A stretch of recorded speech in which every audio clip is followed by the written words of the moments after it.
예수께서 몸소 행하시다라는 제목으로 함께 말씀을 나누려고 합니다. 오늘 말씀은 요한복음 13장 4절에서 11절 말씀입니다. 제가 봉독하겠습니다. 저녁 잡수시던 자리에서 일어나 겉옷을 벗고 수건을 가져다가 허리에 두르시고 이에 대야에 물을 떠서 제자들의 발을 씻으시고 그 두르신 수건으로 닦기를 시작하여 시몬 베드로에게 이르시니 베드로가 이르되 주여 주께서 내 발을 씻으시나이까? 예수께서 대답하여 이르시되 내가 하는 것을 네가 지금은 알지 못하나 이후에는 알리라. 베드로가 이르되 내 발을 절대로 씻지 못하시리이다. 예수께서 대답하시되 내가 너를 씻어주지 아니하면 네가 나와 상관이 없느니라. 시몬 베드로가 이르되 주여 내 발뿐 아니라 손과 머리도 씻어주옵소서. 예수께서 이르시되 이미 목욕한 자는 발밖에 씻을 필요가 없느니라. 온몸이 깨끗하니라.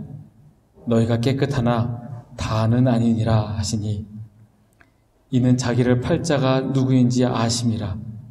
그러므로 다는 깨끗하지 아니하다 하시니라. 아멘. 사순절 5번째 주일입니다. 부활절을 기다리며 기대하는 마음으로 또한 이 기간 동안 예수님의 삶과 고난, 부활을 묵상하시기를 바랍니다. 지난주에 예수께서 가르치시다라는 제목으로 이 3년 공생의 기간 동안 주님께서 늘 가르침이 주셨던 것을 우리가 묵상하였습니다. 오늘은 예수께서 몸소 행하시다라는 제목으로 함께 말씀을 나누려고 합니다. 세상에는 자기가 말한 그대로 지키며 살아가는 사람은 없다고 해도 과언이 아닙니다. 일부러 거짓말은 안 하더라도 본인의 의사와 상관없이 말한 것을 지키지 못하는 경우가 정말 많습니다. 깜빡 잊고 못했거나 아니면 지키지 못할 것을 무리해서 얘기해서 실없는 사람이 되기도 합니다. 더구나 다른 이들에게 가르치는 직업을 가졌거나 말을 많이 하는 경우에는 자신의 말을 지키는 것은 정말 어렵습니다. 강단에서 말씀을 전하는 저도 그런 생각을 많이 합니다. 나는 이 자리에서 전한 말씀을 그대로 지키는가? 성도들이 보기에 목사님이 저렇게 설교를 하시니 목사님은 다 저렇게 지키시는구나 생각을 하겠지만 결코 그렇지 않습니다. 강단에서 말씀을 전하며 저도 그 전한 말씀대로 살아가려고 애쓰며 발버둥칩니다. 말씀을 준비하며 전할 때 이 말씀이 다른 이들에게 전하는 것만이 아니라 주님께서 저에게도 하시는 말씀이기 때문에 저도 그렇게 살아가야 한다고 생각하고 그러려고 애쓰고 발버둥치지만 쉽지 않음을 매번 느낍니다. 우리 인간은 그렇지만 예수님께서는 다르십니다. 예수님께서는 가르치시고 말씀으로만 하신 것이 아니라 몸소 직접 행하심으로 모범을 보여주셨습니다. 가장 대표적인 사건은 십자가에서 죽으심으로 우리의 죄를 대속하여 주신 사건입니다. 우리를 사랑하시기 때문에 그 사랑하심을 몸소 보여주신 사건입니다. 말씀으로도 충분히 가능하신 분께서 하나님의 계획에 순종하여서 고난을 당하시고 십자가에 못 박혀 죽으신 사건입니다. 당신의 희생적인 사랑을 우리에게 행동으로 보여주셨습니다. 또한 예수님께서는 내일 일을 염려하지 마라. 먹을 것을, 마실 것을, 입을 것을 걱정하지 마라. 이렇게 말씀하셨습니다. 그런데 이렇게 말씀만 하신 것이 아니라 물고기 2마리와 떡 5덩이로 5,000명이 넘는 사람을 먹이셨습니다. 예수님께서 하신 말씀이 그냥 걱정을 덜어주려고 듣기 좋은 말을 하는 것이 아니라 실제로 가능한 일이며 하나님께 의지하고 맡길 때 무엇이든 가능하다라는 것을 직접 보여주신 사건입니다. 이렇게 예수님께서는 말로만 가르치신 것이 아니라 직접 행동으로 몸소 보여주셨습니다. 오늘 말씀을 통하여 우리가 주님께서 우리에게 가르치시고 또한 그렇게 직접 행하셨음을 묵상하며 우리도 주님을 닮아가려 애쓰기를 바랍니다. 오늘 본문 말씀에는 이 최후의 만찬이라 불리우는 식사 자리에서 제자들의 발을 씻기신 세족식 사건이 나옵니다. 이 세족식 사건은 사복음서 중에서 요한복음에만 등장합니다. 이 마태, 마가, 누가, 요한 이 사복음서 중 이 마태, 마가, 누가 공관복음에서는 떡을 가지사 축복하시고 떼어 제자들에게 주시며 받아서 먹으라 이는 내 몸이니라 잔을 그들에게 주시며 이것은 죄 사함을 얻게 하려고 많은 사람을 위하여 흘리는 바 내 피 곧 언약의 피니라 라고 말씀하시며 성만찬의 사건을 자세히 기록합니다. 그런데 요한복음에서는 공관복음과는 다르게 이 성만찬과 관련된 말씀은 나오지 않고 오늘 본문에 나오는 세족식 사건만 나옵니다. 왜 요한은 그렇게 기록하였을까? 학자들은 이렇게 봅니다. 사도 요한이 이 복음서를 기록할 당시 1세기 후반에 교회에서는 각종 파벌과 분쟁이 심하였고 남들보다 높아지려는 경쟁의식이 심해졌다라고 합니다. 그래서 이 요한은 예수님께서 제자들에게 직접 행하셨던 세족식 사건을 기록하여 전함으로 예수님의 섬김의 도를 전하고자 하였다라고 학자들은 추측합니다. 사도 요한이 이 세족식 사건을 기록하였던 의도가 어떻든 간에 이 세족식 사건을 통하여서 주님께서는 겸손과 섬김의 자세를 보여주셨습니다. 이 팔레스타인 지방은 날씨가 매우 건조해서 거리에는 흙먼지가 가득합니다. 그리고 당시 사람들은 샌들이나 아니면 맨발로 다녔습니다. 그래서 외출을 하고 돌아오면 발에 먼지가 가득하기 마련입니다. 그래서 누군가에게 초대를 받아서 초대 자리에 가게 되면 그 초대한 주인은 먼저 종으로 하여금 손님의 발을 씻기게 합니다. 시몬이라는 바리새인이 예수님을 초대한 사건을 혹시 기억하실 겁니다. 그때 한 여인이 와서 향유를 붓고 머리털로 발을 닦아낸 사건이 있었습니다. 그때 예수님께서는 초대한 바리새인 시몬에게 너는 내게 발 씻을 물도 주지 않았다라고 말씀하셨습니다. 이처럼 당시의 문화는 초대를 하면 발을 씻을 물을 내오거나 종에게 발을 씻기게 하는 것이었습니다. 그런데 고대 히브리 사회에서는 이 발을 씻긴다는 것은 매우 천하게 여겨졌습니다. 정말 천한 일이어서 히브리 노예들조차 이 일을 하기를 꺼려했습니다. 그래서 이 일들은 이방인 노예들에게 맡겼습니다. 정말 아무도 하기 싫어하는 정말 더럽고 천한 일이었다라는 거죠. 그런데 오늘 본문에 보면 6월절 식사를 위해 마가의 다락방에 식사를 갔을 때 종이 없었습니다. 아무도 발을 씻겨줄 사람이 없었습니다.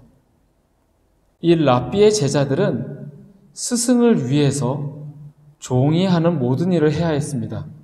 하지만 한 가지 면제받은 일은 발을 씻기는 일이었습니다. 그만큼 아무도 하기 싫어하는 정말 누구도 할 수 없는 더러운 일이 발을 씻기는 일이었습니다. 그런데 식사 자리에 갔는데 스승의 발을 씻길 종이 없습니다. 발은 지저분하죠. 씻길 종은 없습니다. 그래서 제자들 사이에서는 서로 눈치를 보다가 이 더럽고 천한 일을 누가 해야 하는데나 나는 절대 하기 싫습니다. 더럽고 천한 일, 히브리 노예들조차 하지 않는 일을 나는 할 수가 없기 때문에 나보다 낮은 다른 제자가 해야 한다 라고 하며 제자들 가운데 다툼이 났습니다. 제자들 가운데 이 일을 하기 싫어하는 이유는 자신이 다른 사람보다 낮아진다고 생각했기 때문입니다. 내가 이 일을 하면 나는 쟤보다 낮은 사람이 되는 겁니다. 내가 낮으니까 이 더럽고 천한 일을 하는 거고 저 제자는 나보다 높은 거로 여겨진다라는 거죠. 그래서 이 마지막 만찬 자리에서 서로 누가 크냐 다툼이 있었습니다. 누구도 이 일을 하고 싶지 않기 때문에 누가 크냐 다퉜던 겁니다. 예수님께서는 그들의 다툼을 보시고 그들의 마음을 아셨습니다. 그래서 저녁을 드시던 중에 일어나 겉옷을 벗고 수건으로 허리에 두르시고 대야에 물을 떠서 제자들의 발을 씻기셨습니다. 서로 낮아지기 싫어하는 마음을 아시기에 몸소 낮은 자세로 겸손하게 섬기셨습니다. 섬김을 받으려 함이 아니라 도리어 섬기러 왔다라고 말씀하신 그대로 실천하셨습니다. 그냥 아무나 해도 되고 그런 쉽고 편한 일을 하신 것이 아니라 모두가 꺼리는, 심지어 종들조차도 꺼리는 일을 스승이신 예수께서 제자들에게 하셨습니다. 우리는 자신을 선뜻 낮추지 못합니다. 왜냐하면 내가 그렇게 하면 부당하게 대우를 받고 나의 위치가 낮아질까 불안하게 여기기 때문입니다. 내가 누군가를 섬겨주면 그들은 나를 무시하고 그들은 오히려 그것을 당연하게 여기고 나를 업신여길 것이라는 걱정이 있기 때문입니다.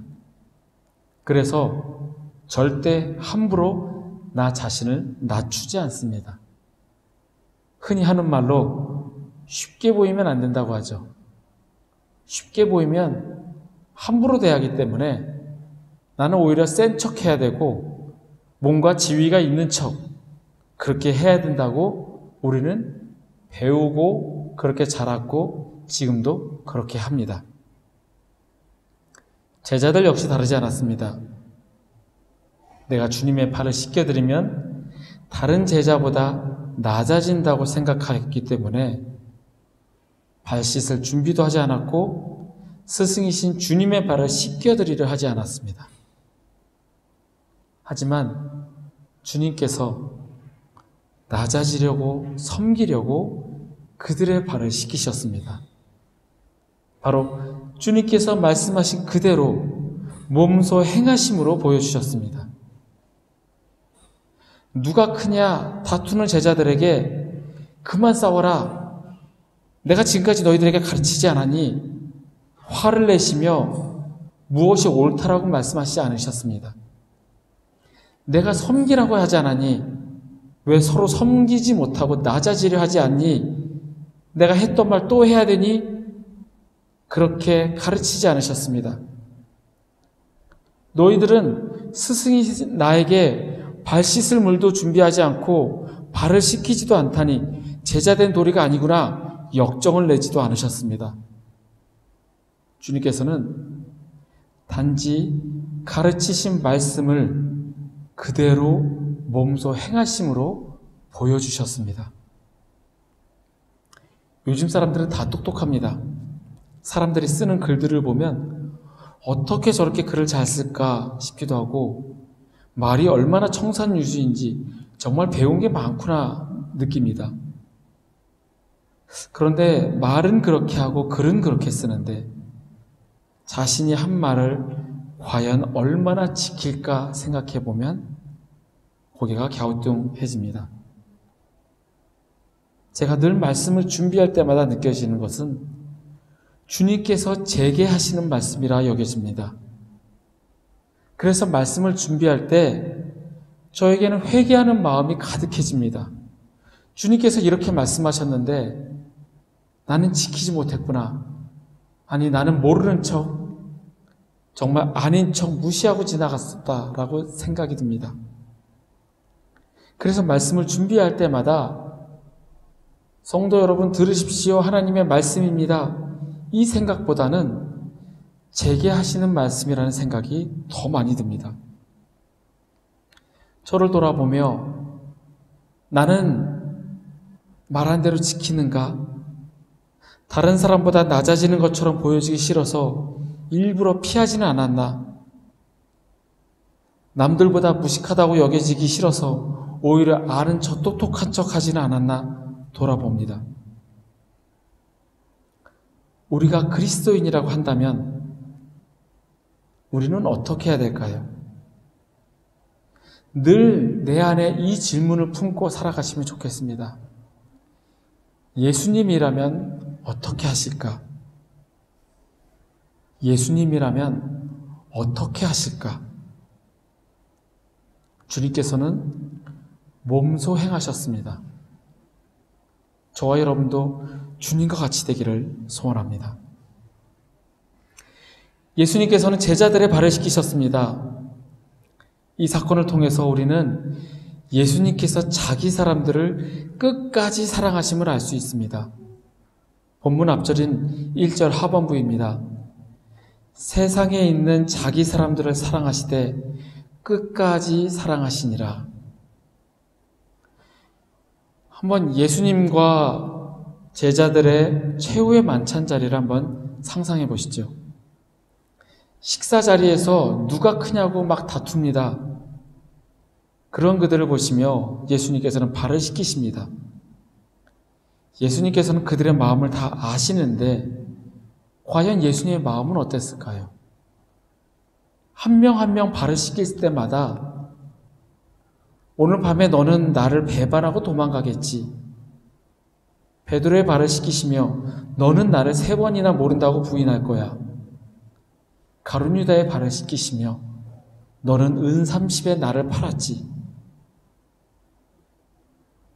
인간적인 마음이라면 얼마나 괘씸했을까요? 내가 이런 너희들을 위해 그 고통을 당하고 십자가에서 죽어야 하니?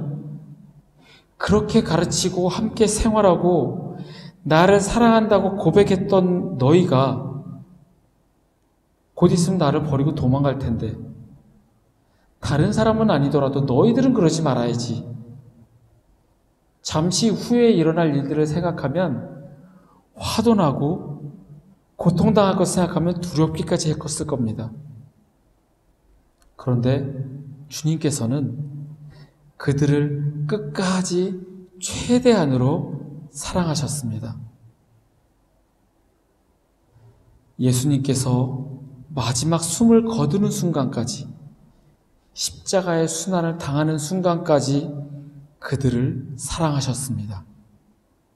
그리고 지금 하늘에 계셔서 우리를 돌아보시며 끝없이 사랑하심을 보여주십니다.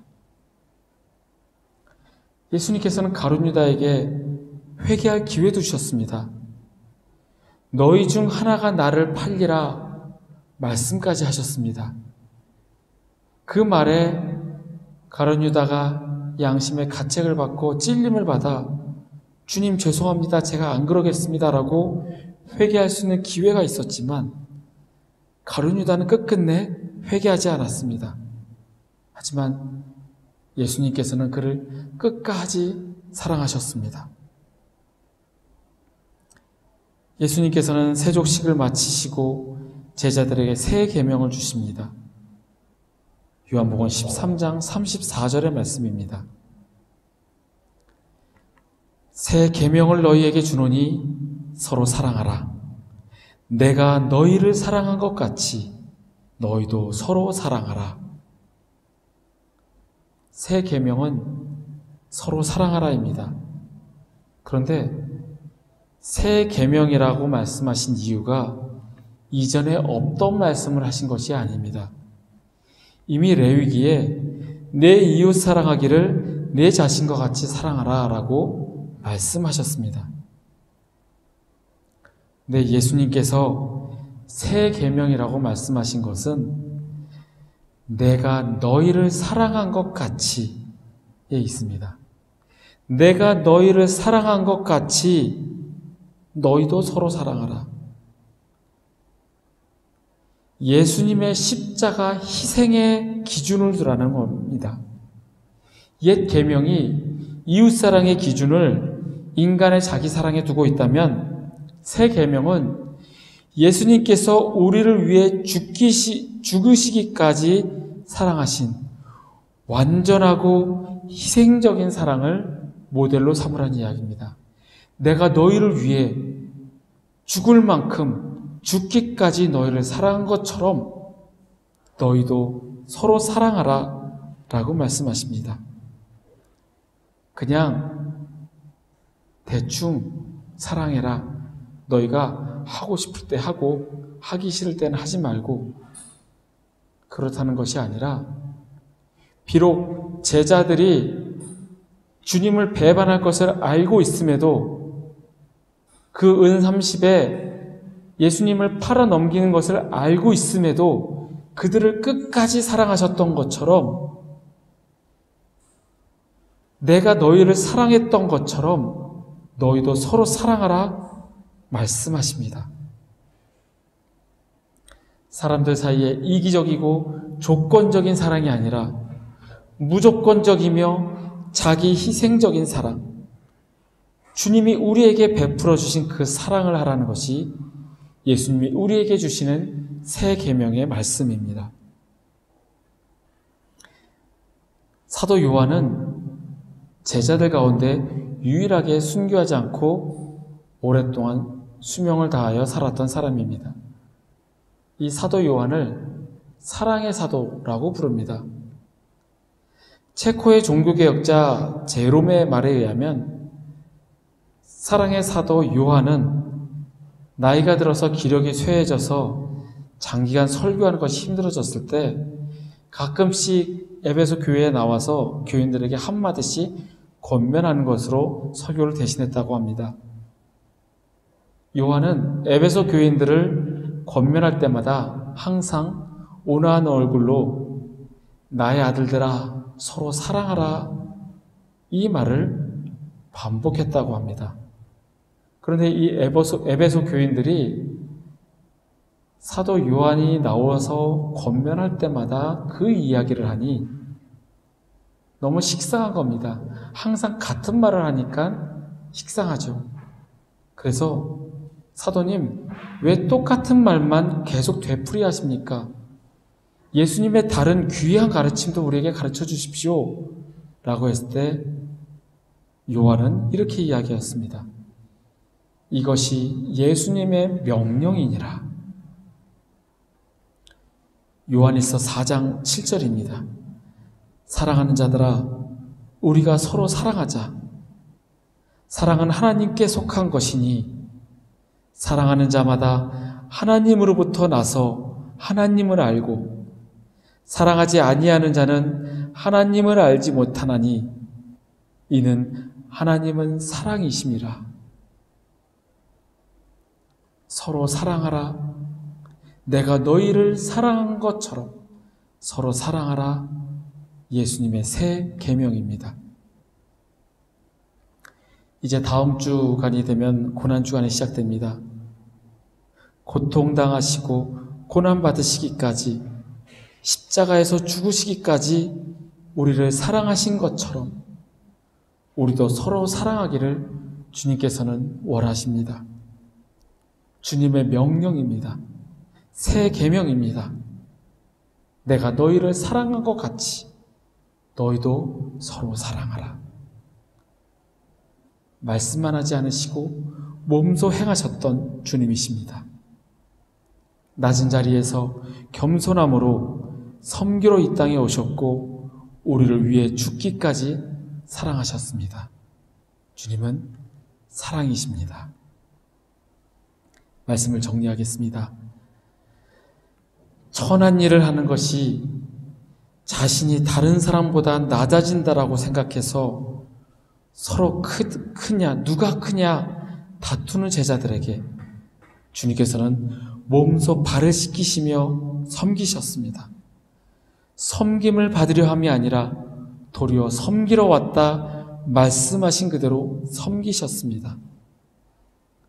직접 행하심으로 말씀하신 그대로 몸소 행하셨습니다.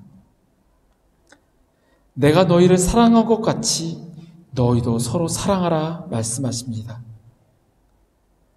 먼저 우리를 사랑하셨습니다. 이제는 우리가 서로 사랑하기를 원하십니다. 주님이 먼저 보여주셨고 그렇게 행하셨습니다. 주님이 우리를 사랑한 것 같이 우리도 서로 사랑하시기를 간절히 소원합니다. 마지막으로 예수님이라면 어떻게 하실까 늘 마음에 두고 살아가시기를 부탁드립니다. 주님이라면 어떻게 하실까? 주님의 뜻을 생각하고 주님이 가신 길을 기억하며 우리도 이 땅에서 그리스도인으로 주님을 따라 살아가시는 저와 여러분이 되시기를 간절히 소원합니다.